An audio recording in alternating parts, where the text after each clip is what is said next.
എഴുതി കൂട്ട് എനിക്ക് ഇറങ്ങാൻ പറ്റുന്ന ഇറങ്ങാൻ പറ്റുന്ന 90 ദിവസത്തിനുള്ളിൽ നീ ഇറങ്ങൂലേ?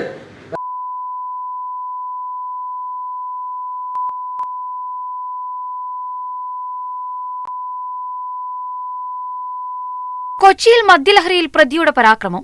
പോലീസുകാരെ ആക്രമിക്കാൻ ശ്രമിച്ചതിനു പുറമെ അസഭ്യവും പറഞ്ഞു. തൃപ്പൂണിത്തുറ താലൂക്ക് ആശുപത്രിയിൽ വൈദ്യപരിശോധനയ്ക്ക് എത്തിച്ചപ്പോഴായിരുന്നു സംഭവം. പോലീസ് വാഹനത്തിന്റെ ഗ്ലാസും പ്രതി ചവിട്ടി തകർത്തു. ഞാറക്കൽ സ്വദേശി ദേവദാസിനെ ആളുകളോട് മോശമായി പെരുമാറിയതിനാണ് കസ്റ്റഡിയിലെടുത്തത്.